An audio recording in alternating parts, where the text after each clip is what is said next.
오늘 저희가 요한복음을 사실 오래전부터 저희 쭉 나누고 있는데 제 혼자 생각에 한 달에 한 번은 요한복음을 해야지 이렇게 생각하면서 오늘 다시 지난번에 했던 데 이어서 요한복음 오늘 우시는 예수님이라는 제목으로 함께 말씀을 나누고자 합니다.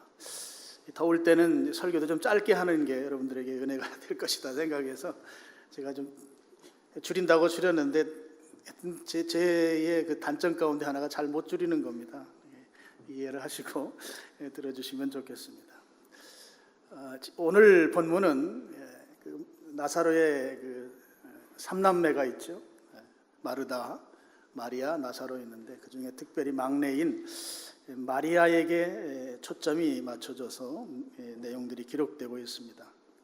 언니 마르다가 예수님께 신앙 고백을 한 이후에 동생 마리아에게 가서 선생님이 너 보자고 한다, 이 이야기를 하게 되죠. 28절입니다. 이 말을 하고 돌아가서 가만히 그 자매 마리아를 불러 말하되 선생님이 오셔서 너를 부르신다. 29절에 보면 마리아가 아주 기다렸다는 듯이 이 말을 듣고 급히 일어나 예수님께 갔다. 예수님께서 오라는 이야기를 전해 듣고 마리아가 급하게 예수님을 뵈러 갔습니다. 예수님을 뵈러 가서 예수님에게 마리아가 하는 말이 이제 32절에 나와 있습니다. 마리아가 예수 계신 곳에 가서 배웁고 그 발 앞에 엎드려 이르되 주께서 여기 계셨더라면 내 오라버니가 죽지 아니하였겠나이다 하더라. 언니 마르다와 약속이라도 한 듯이 똑같은 말을 지금 동생 마리아도 하고 있어요. 주님이 여기 계셨으면 우리 오빠 안 죽었을 거예요, 이런 표현인 것이죠. 이 표현 속에는 예수님에 대한 그 섭섭함이 담겨 있습니다. 아니 빨리 오셔서 우리 오빠 죽기 전에 좀 손을 써주셨으면 우리 오빠 안 죽었을 텐데 예수님 너무 늦게 오셨습니다. 아쉬움이 많이 배어있는 그런 표현을 하는 것입니다. 물론 이런 표현을 지난번 마르다 때도 제가 말씀드렸습니다만 그가 아직 예수님에 대해서 제대로 알지 못하고 있다고 하는 것을 표면적으로 드러나는 그런 표현인 것이죠. 아직 예수님이 하나님이신 것에 대한 믿음이 아직 없는 것입니다. 그래서 그곳에 와야만 일이 이루어질 것으로 생각한 그런 것인 거죠. 근데 이 마리아는 마르다와 다르게 예수님 발 앞에 와서 엎드린 다음에 뭘 하는가 하면 33절 그 앞부분에 보면 예수께서 그가 우는 것과 또 그와 함께 온 유대인들이 우는 걸 보셨다. 예수님 발 앞에 와서 엎드려 우는 거예요. 마리아가 우니까 동네 사람들도 같이 웁니다. 예수님 한 번 앞에 세워놓고 그 앞에 엎드려서 울기 시작하는 거예요. 그리고 동네 사람들도 같이 울어요. 지금 그 광경은 지금 한 분 예수님, 물론 제자들도 있었겠지만 그 앞에 많은 사람들이 모여서 숫자는 얼마인지 모르겠지만 지금 울음바다가 지금 그 상황이 울음바다가 된 상황인 것이에요. 그랬을 때 예수님이 그걸 보시고 33절 하반절에 보면 우는 것을 보시고 심령의 비통이 여기시고 불쌍히 여겼다 이렇게 되어 있습니다. 예수님께서 지금 예수님의 발 앞에 와서 사람들이 울고 그 아주 안타까워하는 모습을 보인단 말이에요. 그걸 보고 예수님이 비통해 하신다, 또 불쌍히 여기신다 이렇게 성경이 말하고 있어요. 비통하시다 하는 표현은 무슨 의미인가 하면 예를 들면 이런 거예요. 그 자녀가 있어요. 자녀가 있는데 이 자녀가 약간의 장애가 있는 자녀예요. 근데 나이를 먹어서 청년기로 가는데 숟가락질 하나를 제대로 못하는 거예요, 스스로. 그래서 밥을 먹을 때 또 음식을 숟가락 위에 올려놓으면 그걸 자꾸 흘리고 또 제대로 숟가락을 가지고 만약에 입으로 가져가지 못하고 하니까 그 밥 먹는 자리가 지저분한 거죠. 그리고 하는 행동이 어린아이 같은 행동을 하는 거예요. 그러니까 엄마가 그 나이는 지금 먹어서 청년이 다 돼가는데 그 아이 같은 그런 모습을 보이니까 엄마가 밥을 먹이다가 화가 나서 아이를 막 혼내고 또 체벌을 하고 그렇게 하는 거죠. 그러면서 똑바로 밥 못 먹냐고 말하는 거예요. 혼내니까 이 아이는 또 아파서 이렇게 힘들어하는 것이죠. 그럼 그런 모습이 그 아이가 밥 먹는 것 자체가 좀 장애가 있기 때문에 그런 건데 그 아이에게 밥을 먹이면서 엄마는 또 못 먹는 그것 제대로 못하는 것 때문에 화가 나서 이제 주먹 회초리를 때리고 그런 상황. 그러면서 엄마가 다시 생각하는 거죠. 이 아이가 이렇게 할 수밖에 없는 것은 그 아이가 장애가 있기 때문에 그런 거예요. 그러니까 엄마가 마음이 안타까운 거죠. 그를 혼내긴 혼냈지만 그가 지금 뭔가 문제가 있기 때문에 그런 모습을 보이는 것이어서 다시 그 아이를 엄마가 부둥켜 안고 그 아이에게 대해서 안타까워하고 불쌍해하면서 우는 것이죠. 불쌍해하는 마음, 바로 비통이라는 것이 그런 의미예요.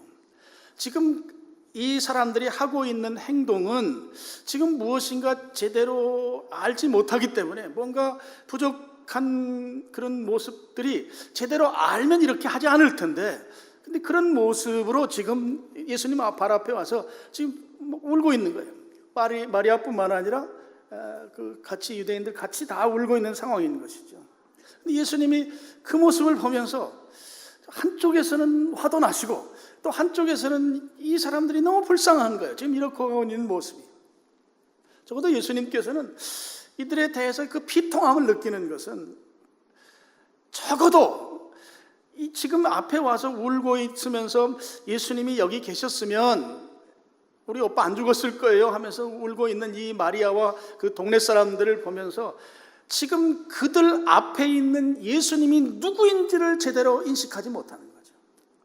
하나의 선지자로 생각하고 아직 하나님의 아들이라고 하는 것을 제대로 모르는 거예요. 창조주이신 하나님, 그분의 아들, 바로 하나님이신 것에 대해서 인식하지 못하니까 그분 앞에 와서 왜 일찍 오시지? 이렇게 늦게 오셔서 이미 우리에게 다시 돌이킬 수 없는 상황에 빠지도록 만들어 놓은 그 주님이 아쉽고 원통하고 그래 우는 거예요. 그런데 지금 예수님은 그렇게 하고 있는 그들이 비통한 것이에요.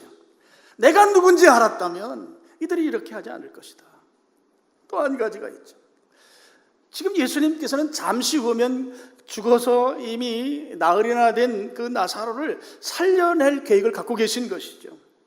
근데 지금 이 앞에서 울고 있는 마리아와 그 동네 사람들은 잠시 후에 일어날 일을 전혀 인식하지 못하는 거예요. 예수님은 다 아세요. 다 살려낼 거예요.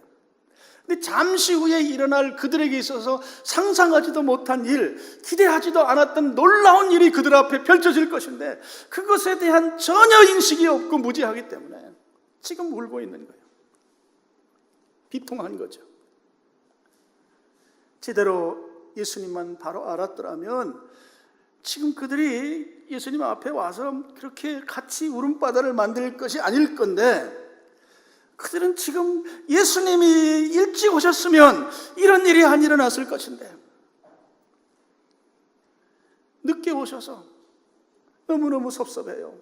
원망스럽기도 하고 아쉽기도 하고 속상하고 우는 거예요. 예수님을 몰라서 늦게 오신 거, 늦게 오셔서 지금 눈앞에 보이는 결과는 그들에게 있어서 다시 기회가 주어지지 않는 결과를 받아든 것 같은 그 상황을 놓고 울고 있다고 하는 것이죠. 예수님이 늦게 오신 이유, 다른 일 때문에 바빠서 그런 게 아니죠. 또는 사람을 보냈는데 사람 보낸 사람이 전가를 예수님께서 잊어버려서 그런 게 아니죠.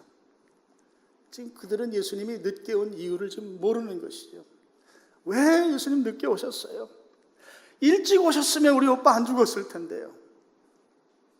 예수님 원망하고 예수님 탓하면서 지금 그들이 울고 있는 모습인 것입니다. 그 모습 보고 내가 누구인지 이들이 알았다면 이렇게 하지 않았을 것인데, 내가 앞으로 어떻게 일들을 이루어갈 것인지를 알았다면, 나에 대한 전적 주권을 인정한다면 이들이 이렇게 무지한 것 가지고 이렇게 울지 아니할 텐데, 지금 그들이 울고 있는 그 원인에 대해서 지금 예수님께서 즉시 이제 해결해 낼 것입니다. 울었던 것이 무한해질 상황이 되는 것이죠. 예수님이 누구인지 알았다면 예수님 비통하지 않았을 거예요. 비통한 모습으로 그들 앞에 예수님이 계신 것입니다. 여러분, 우리도 이렇게 살아가다 보면 그런 때 있어요. 내가 하나님 앞에 간절하게 나가는데 하나님 왜 나를 안 도와주실까? 내가 열심히 그래도 한다고 하는데 하나님 좀 나를 도와주시면 내가 지금 이런 상황에서 좀 벗어날 수 있을 텐데 왜 하나님이 나에게 관심을 두시지 않는 것일까?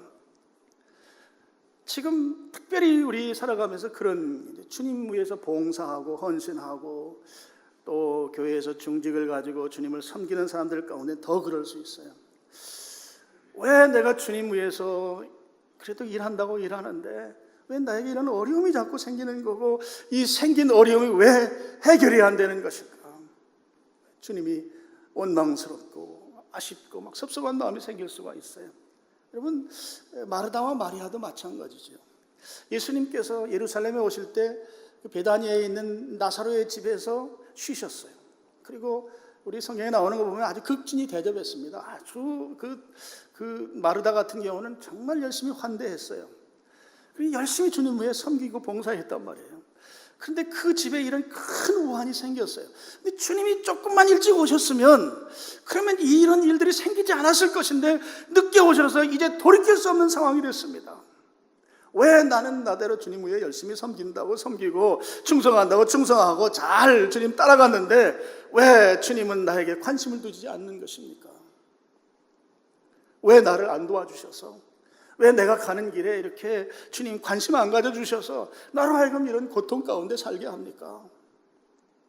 그런 모습이죠. 그러면서 울고 있는 것입니다. 지금 마리아와 마르다는 자기 오빠가 이제 마지막 숨을 막 몰아쉴 때 그때 아마 굉장히 간절했을 거예요. 좀 빨리 예수님 오셨으면 한시가 급한데 지금 곧 오빠가 죽게 생겼는데 그렇잖아도 사람을 보내서 얼마나 내가 간곡하게 부탁했는가. 그러면 빨리 오셔서 좀 도와주셔야 되는데 그렇게 요청했지만 정말 무정하신 예수님이시다. 우리 집에 오셔서 자주 오셔서 얼마나 우리하고 친하게 지내고 우리가 얼마나 극진히 대접했는데 왜 이 중요한 상황에서 예수님 오시지 아니하는가? 내가 죽을 지경입니다. 나 좀 살 수 있도록 빨리 응답해 주십시오. 이런 의미의 마음을 담고 이 마르다와 마리아가 기다렸을 거예요. 얼마나 답답한 상황이에요. 오빠 죽으면 이제 자매가 남죠. 자매는 유대 사회에서 살아가기가 굉장히 힘든 그런 유대 문화가 있어요. 오빠가 살아야 우리도 지금 살아왔던 이 삶을 유지할 수 있는데 오빠 죽으면 이제 너무너무 우리의 삶은 피폐해지는데 얼마나 답답한 상황이었겠어요. 빨리 내 상황을 개선 또는 변화시켜주기를 기대했을 것이 분명해요. 그 기대가 있었어요. 그 간절함이 있었어요. 그런데 예수님이 그 간절함에 대해서 무관심한 것처럼 보이는 그런 모습으로 그들에게 오신 거예요. 그들이 기대했던 대로 예수님이 기대대로 반응해 주시지 않은 것이다 하는 거죠. 여러분, 성경에 보면 다윗 있잖아요. 다윗 같은 경우에도 어떤 상황을 겪으면서 하나님이 좀 빨리 도와주시길 바라는 그 간절함을 담아놓은 시편이 있어요. 우리들도 여러분 그런 경우 있을 수 있잖아요. 지금 내 상황이 아주 곤란한데 이 상황에서 좀 벗어나고 싶은 간절함으로 주님께서 은혜를 주시길 구하는데 주님은 묵묵부답일 경우, 그런 경우 있을 수 있어요. 다윗이 이제 그런 경우가 있습니다. 여러분 한번 성경 시편 13편입니다. 13편 1절 말씀을 스크린을 보시고 같이 한번 읽어보겠습니다. 여호와여, 어느 때까지니까 나를 영원히 잊으시나이까? 주의 얼굴을 나에게서 어느 때까지 숨기시겠나이까? 지금 이 상황을 학자들은 다윗이 그의 이제 정적이라고 볼 수 있죠. 사울 왕이 다윗을 이제 죽이려고 하는 그 상황에서 사울을 피해서 숨어 사는 상황 가운데에서 사울은 왕이기 때문에 많은 군사를 풀어서 지금 다윗을 추적하는 과정 가운데 있는 그 상황에서 지은 시라고 보고 있습니다. 지금 목숨이 위태로운 상황이죠. 그러니까 이렇게 기도하는 겁니다. 여호와여, 어느 때까지니까 나를 영원히 잊으시나이까? 나에 대해서 관심 없으시군요. 나에 대해서 영원히 생각 안 하실 것 같습니다. 주의 얼굴을 나에게서 언제까지 숨기겠습니까? 나 좀 봐주세요. 그래요. 주의 얼굴이 나를 향해 주십시오. 근데 왜 나를 보지 아니하시고 숨어 계십니까? 나는 지금 죽겠는데. 2절 보시죠. 2절 또 읽겠습니다. 나의 영혼이 번민하고 종일토록 마음에 근심하기를 어느 때까지 하오며 내 원수가 나를 치며 자랑하기를 어느 때까지 하리. 내 영혼이 번민하고 종일토록 마음에 근심한다. 하루하루 살아가는 것이 살아가는 게 아니에요. 하루가 1년 같고 근심 걱정 속에서 번민하고 마음에 근심한대요. 지금 이 상황은 막 그 죽음의 공포와 두려움 속에 그냥 하루를 사는 것이 사는 것 같지 않은 삶을 사는데 이 삶을 언제까지 제가 살아야 합니까? 이런 거예요. 주님 앞에. 그리고 나를 치는 내 원수는 자랑한대요. 지금 저 사람이 잘못됐는데 잘못된 사람은 잘 되고 있어요. 저 나쁜 사람은 잘 되고 나는 주님 뜻대로 살려고 하는 나는 지금 아주 곤경에 처한 이 모습, 이걸 계속 두고 보시겠습니까? 왜 가만히 계십니까? 얼마나 답답한 상황이에요. 이 답답한 상황을 시로 노래한 것이죠. 죽음의 공포, 두려움 속에서 또 고난 가운데에서 대적 원수는 자기를 죽이려고 지금 한 발짝 한 발짝 지금 다윗을 향해서 지금 죄어오는 이 상황에서 하나님께 대해서 간절하게 구하건만 하나님은 아무런 말씀도 없으시고 그냥 나를 버리신 것처럼 여겨지는 이 상황이죠. 그런데 그렇게 있는 상황 가운데 하나님께서 다윗을 만나 주시는 것입니다. 시편 40편 1절 2절 말씀인데요. 40편 1절 한번 우리 보시겠습니다. 시작. 내가 여호와를 기다리고 기다렸다. 귀를 기울이사 나의 부르짖음을 들으셨도다.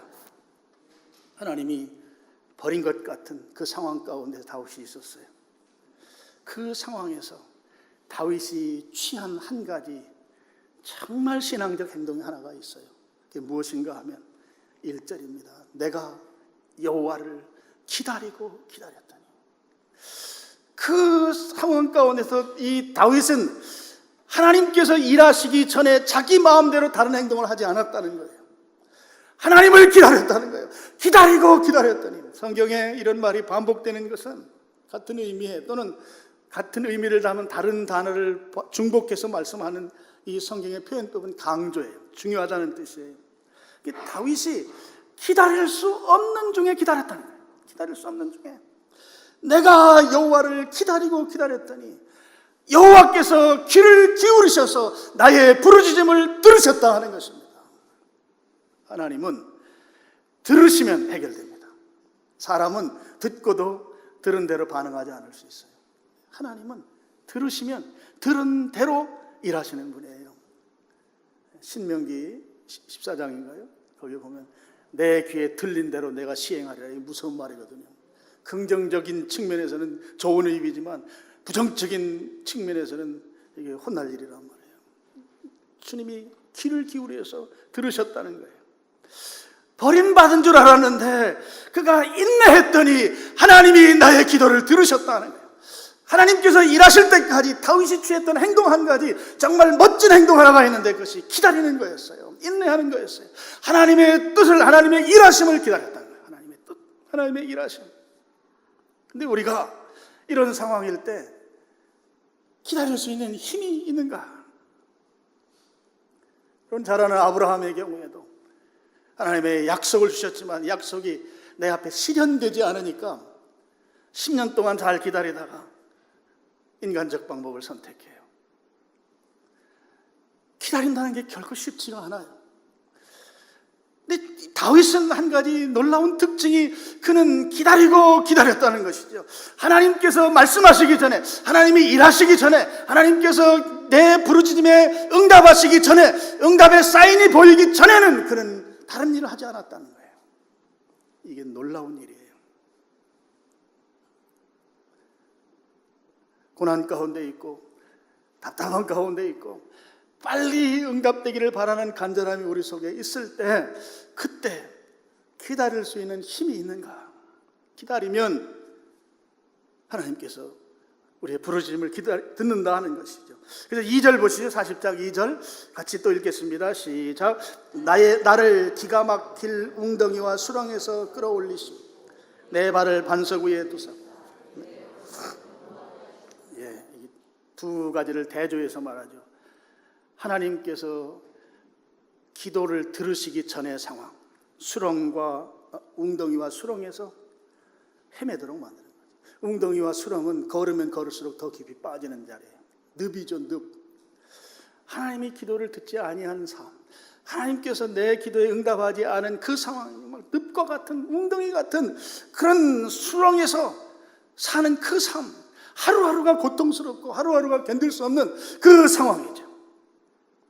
그 상황에서 기다리고 기다렸다는 거예요. 그랬더니 하나님이 귀를 기울이시고 내 기도를 들으시고 내 발을 반석 위에 두셨다는 거예요. 내 걸음을 견고하게 하셨다는 거죠. 두 길이 있어요. 웅덩이의 길이 있고 반석 위에 돌 위의 길이 있어요. 어디를 우리가 제대로 걸어갈 수 있어요? 돌 위를 걸어갈 때 제대로 걸어갈 수 있어요. 하나님께서 웅덩이 속에서 스스로의 힘으로 도저히 나올 수 없는 그 구덩이 속에서 하나님이 건져내셨습니다. 끌어올리신 것이죠. 무엇을 통해서? 기다리고 기다림을 통해서. 그리고 이제 이후로는 반석 위에 길을 내셔서 그가 편한 길을 갈 수 있도록 하나님이 이끌어 가시는 것을 볼 수 있습니다. 여러분, 우리가 살아가면서 우리의 힘으로 해결이 불가능한 일들을 만나는 경우들이 있어요. 힘들죠. 힘들어요. 빨리 해결이 됐으면 좋겠어요. 그래서 우리가 기도해요. 근데 이 해결이 잘 안 된단 말이에요. 근데 어느 지경에서는 더 이상 참을 수 없는 지경까지 가는 경우들이 있어요. 하나님이 빨리 관심을 가지시고 빨리 해결해 주시기를 원하시는 그 간절함이 우리에게 있어요. 어떤 문제에 관해서, 어떤 상황에 관해서 하나님이 좀 빨리 개입해 주셔서 이 일을 말끔하게 좀 해결해 주십시오. 그 간절함이 우리에게 있다고요. 살아가다 보면 그런 일들이 일어나게 돼 있어요. 우리 인생이라고 하는 것이. 그럴 때 우리가 어떻게 해야 될 것인가 하는 거예요. 그럴 때 오늘 다윗이 주는 교훈이죠. 첫 번째는 기다려야 되는 거예요.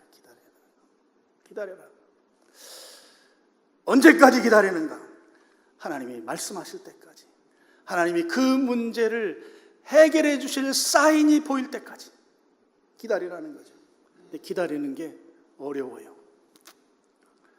기다릴 수 있는 방법이 하나가 있어요. 오늘 다윗의 시편 두 가운데를 우리가 봤잖아요. 거기에 보면 두 시편 다 하나님께 기도하는 내용이에요. 기도문이란 말이에요. 여호와여, 내가 어느 때까지입니까? 나를 영원히 잊으시겠습니까? 또 주의 얼굴을 나에게서 영원히 돌리시겠습니까? 하나님을 향한 부르짖음이죠. 내가 여호와를 기다리고 기다렸더니 주님이 귀를 기울이시다. 내가 부르짖을 때 들으셨습니다. 그럼 기다리는 그 에너지, 기다리는 힘은 어디에서 나오는가 하면 기도할 때 나와요. 이 굉장히 패러독스예요. 역설이에요. 기다릴 때 하나님이 임하셔서 일하시는데 그 기다리는 힘이 우리에게 없다고. 근데 그 기다리는 힘을 만들어내는 것이 무엇인가 하면 기도하는 것이란 말이에요. 그 문제를 부여안고 하나님을 향해서 아버지 하나님, 이 문제를 해결해 주십시오. 하나님이 해결해 주시지 아니하시면 나는 도저히 감당할 수 없습니다. 나는 오늘 죽을지도 모릅니다. 내가 세상에 그래도 꽤 괜찮은 포지션을 가지고 살아가는데 이 문제 해결이 되지 않으면 나는 그런 창피를 당할 수가 없는 그런 비참한 신세가 되고 맙니다. 부르짖어 기도하는 것이. 그럴 때 기다릴 수 있어요. 그럴 때. 이 기다리지 아니하면 내 마음대로 결정하는 거예요. 내 마음대로. 여러분, 엘리야 있잖아요. 엘리야가 가뭄이 이제 끝날 때 하나님께서 엘리야에게 이제 가뭄 끝내겠다 말씀해 주셨어요. 그런 다음에 엘리야가 뭘 하는가 하면 갈멜산 언덕에 올라가서 기도해요. 제가 예전에도 말씀드렸지만 하나님은 기도를 응답하는 방식으로 일하세요. 그래서 기도하는 거예요. 기도하는데 그 기도를 언제까지 해야 되는가 하면 하나님이 응답 주실 때까지 하는 거예요. 그래서 엘리야는 그렇게 기도했어요. 한 번 기도하고 사환에게, 야, 지금 비가 와야 되는데 비 올 징조가 어디 있는가 봐라. 하나님의 사인이죠, 사인. 응답 사인 찾아봐라. 없습니다. 7번 기도했잖아요. 그랬더니 지중해에 손바닥만한 구름이 오는 거예요. 구름. 하나님의 응답이다. 이제 내려가자. 주님의 응답을 볼 때까지 기다리는데, 그 기다림이라고 하는 것은 기도하지 아니하면 기다릴 수 없어요. 기다려지질 못해요. 우리가 인간의 방법을 선택하고 인간의 결정을 하는 거예요. 그 인간의 방법의 선택과 결정은 결국 하나님께서 그 일에 개입하시는데 어려움을 주고 마는 것이에요. 하나님이 일하시지 못하도록 막는 것이 될 수도 있다고 하는 것입니다. 하나님이 일하실 때까지 기다려야 되는데, 그 기다림은 다윗을 보니까 부러지더라는 거예요. 이게 굉장한 역설이에요. 기다림을 만들어내서 하나님이 일하실 때까지 기다려야 되는데, 그 기다림은 우리의 능력으로는 못 기다리니 기도할 때 기다릴 수 있다고 하는, 기도라고 하는 것은 기다림의 에너지를 만들어내는 거예요. 하나님이 일하실도록 만들어내는 그 근본적인 힘이 기도에 있다고 하는 것입니다. 기도할 때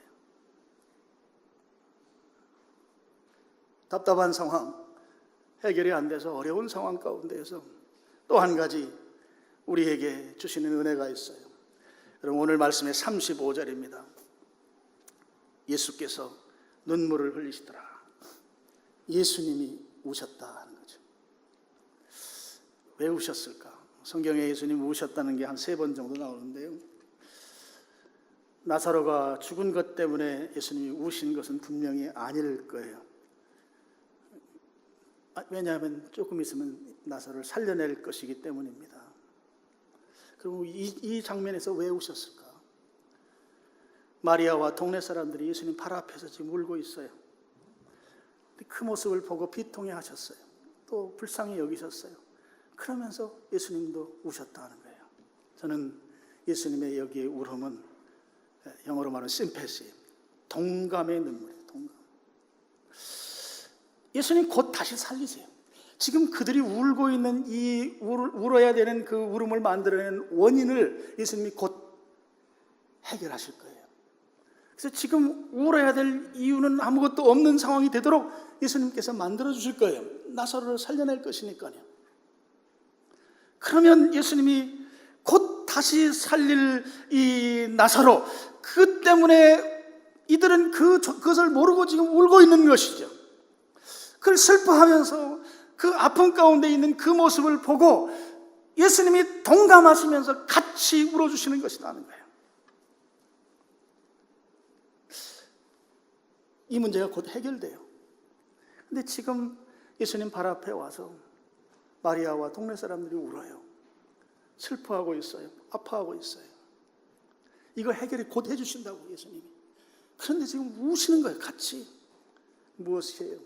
예수님의 동감이에요. 동감. 우리의 슬픔에 함께 하신다는 거예요. 예수님께서 우리가 아파하면 예수님도 그 자리에 함께 오셔서 아파하시는 예수님이시고, 우리가 고통하는 자리에 있으면 예수님도 같이 고통하고, 힘들어하면 예수님도 같이 힘들어하는 그 자리에 함께 하신다는 것이죠. 여러분, 그런 거 한번 생각해 보세요. 내가 지금 힘들어 죽겠는데 전능하신 예수님이 이 나의 이 힘듦을 다 해결해 주시는 그분이 나하고 함께 옆에 계시면서 내 손을 잡고 울어주신다. 기다릴 힘을 만들어내는 에너지가 안 되겠습니까? 내 눈에 지금 예수님이 보이진 않아요. 가시적으로 보이진 않지만 그분이 내 옆에서 나의 아픔을 같이 통감하면서 울어주고 계시다. 힘이 나지 않겠느냐고요. 힘이 나지 않겠냐고. 예수님은 지금도 여전히 나의 그 아픔 가운데 함께 하시면서 함께 그 아픔에 동참하시는 분이신 줄로 믿습니다. 함께 아파하시고 함께 힘들어하시는 그 자리에 예수님 함께 오셔서 함께 힘들어하시고 함께 아파하신다 하는 것이죠. 적어도 세상에 어떤 종교해도 그 우리가 믿는다고 고백하는 그분이 그 아픔의 현장에 함께 있는 신이 어디 있는가? 우리가 믿는 예수님은 결코 우리의 아픔을 외면하지 아니하시고 그것에 참여하시고 동참하시고 공감하시는 분이시다는 거예요. 예수님은 그렇게 하세요. 지금 힘드세요? 예수님은 함께 하세요. 예수님 지금 함께 하신다고. 나하고 가깝다는 저 자식은 외면할지 몰라도 주님은 나하고 함께 하신다고. 나하고 함께 해요. 나의 그 고통스러운 가운데 지금 함께 계시다고요. 하나님은 우리가 생각하는 그 이상으로 우리에게 복을 내려주시는 분이십니다. 그래서 지금 나사로가 있는 그 상황을 반드시 개선해 내실 것을 계획하고 계셔요. 근데 지금 그들이 울고 있단 말이죠. 그럼 야, 내 울지 마. 바로 해결해 줄 거야. 라고 말씀하시고 그 다음 상황들을 만들어 가셨으면 뭐 우리가 충분히 그래 상식적으로 그렇게 하시는 게 맞지 뭐 그렇게 넘어갈 수 있는 부분인데 지금 예수님이 왜 이 상황에서 우시냐고. 앞으로 상황을 좋게 만드실 그분이 능히 만드실 수 있는 능력을 가지신 그분이 지금 그들이 애통해하고 슬퍼하니 그 자리에 주님이 참여하시고 계시다고요. 동일하게 우리의 삶 가운데도 예수님 오셔서 함께 하신다고. 아무개야, 내가 내 옆에 있다. 그러면 예수님께서 그 상황에 함께하는 것으로 끝나느냐? 그것이 아니오시다. 그 상황을 개선해내시는 분이시죠. 그 상황을 바꿔주신단 말이에요. 그 상황을 더 이상 울지 아니하도록 그 우는 원인을 제거하시는 분이시다 하는 것이죠. 내가 생각할 때 나는 이제 이번 달 지나면 망할 거다. 도저히 살 수가 없다. 내 생각에 지금 마리아와 그 유대인들 한번 생각해 보세요. 이미 나흘이 지났어요. 제가 지난번에 말씀드렸잖아요. 유대인들의 그 전통적 관념이 죽어서 주님 품에 가는 그 기간을 한 사흘 정도로 잡아요. 사흘. 그래서 그때 가다가 도중에 돌아올 수도 있다고 생각하는 유대인의 이 문화가 있어요. 나흘이면 돌아올 수 없는 날이죠. 확실히 죽었다는 거, 확실히. 그리고 이제 다 희망이 없잖아요. 나사로에 대한 희망은 없어요. 근데 그 없는 희망을 만들어내신 분이에요. 이미 죽었다고, 사람으로 어떻게 해볼 수가 없다고. 그런데 주님이 그 상황을 다시 회복시키는 것이에요. 주님이 그런 분이십니다. 그것만 하시는 게 아니고 그 아파하는 곳에 함께 참여하시는 분이시라고. 주님은 그런 분이시라고. 얼마든지 오늘 내가 지금 상황 때문에 울고불고 하지만 내일 전혀 다른 상황으로 바꿔놓으실 수 있는 분이 예수님이십니다. 예수님이십니다. 내가 상상하지도 못한 내 이 지성 세계에 가늠할 수도 없는 방법으로 하나님은 일하실 수 있는 분이시라는 걸 믿으시길 축원합니다. 충분히 하실 수 있습니다. 중요한 것은 기다려야 된다. 기다려야. 주님이 나흘 만에 오셨잖아요. 그걸 기다려야 되는 걸 기다려야 돼요. 내 상황이 기대했던 것보다 악화될지라도 주님이 오셔서 이 문제를 해결하실 수 있도록 기다려야 된다 하는 걸 기다려야 돼요. 주님이 일하시도록. 내가 개입하면 일을 그르쳐요. 잘못돼요. 그러니까 주님이 하시도록. 그 기다리는 힘이 두 가지가 있는데 하나는 기도하는 것입니다. 기도해야 하나님이 일하실 때까지 기다릴 수 있어요. 기도해요. 내가 하지 말라고. 내가 하면 그르쳐요. 아브라함이 대표적인 예예요. 내가 하면 그렇죠. 하나님이 하셔야 완벽하게 일이 해결되는 것이죠. 그리고 또 한 가지는 지금 이 상황을 내버려 두시고 상황 개선에만 몰두하는 주님이 아니시다. 아셨죠? 지금 이 상황, 힘들고 고통스럽고 답답하고 원망스러운 이 상황에 주님이 개입하신다. 지금 예수님이 함께 하세요. 예수님이 나하고 함께 하시는 거예요. 지금 함께 하셔요. 여러분 각자와 함께 하세요. 여러분 가정에 지금 주님이 함께 하세요. 힘들지만 힘든 그 자리에 주님 계시는 거예요. 그러니까 인내하라는 거예요. 기다리라는 것이에요. 내가 일할 거라는 거죠. 그 중간에 너 나서지 말라는 거예요. 오늘 요한복음 이 마리아의 사건을 통해서 주님께서 지금 울고 있잖아요. 마리아가. 그 우는 마리아는 앞으로 전개될 자기 오빠가 살아날 걸 모르고 슬퍼하면서 울고 있어요. 그때 주님이 그들을 향해서 곧 살려낼 것인데 좀 우시잖아요. 그 우는 걸 통해서 지금 힘든 가운데 있지만 내가 너와 함께 한다. 그러니 기다려라, 인내해라. 내가 일할 것이다. 기도하는 것을 다윗을 통해서 우리가 교훈받고, 여러분이 지금 힘들지만 인간적 방법 쓰지 말고 기도하셔요. 기다리면서. 기다리다가 나 죽을 것 같은데요, 안 죽어요. 기도하셔요. 그리고 지금 내 이 고통을 함께 아파하는 그분이 계시다는 걸 믿으시길 바랍니다. 그래서 지금 믿으면서 이 과정을 겪고 나면 주님께서 내가 기대하지 않았던, 기대조차도 할 수 없는 놀라운 일들을 여러분 생애 가운데 하나님이 일하심으로, 그 결과를 만들어 주심으로, 그 결과를 따라서 하나님이 영광을 받으시는 내 생애 가운데에서 그렇게 우리를 복주시고 사용하실 것입니다. 여러분이 그런 삶으로 나아가셔서 기다리시기를 주님의 이름으로 축원합니다.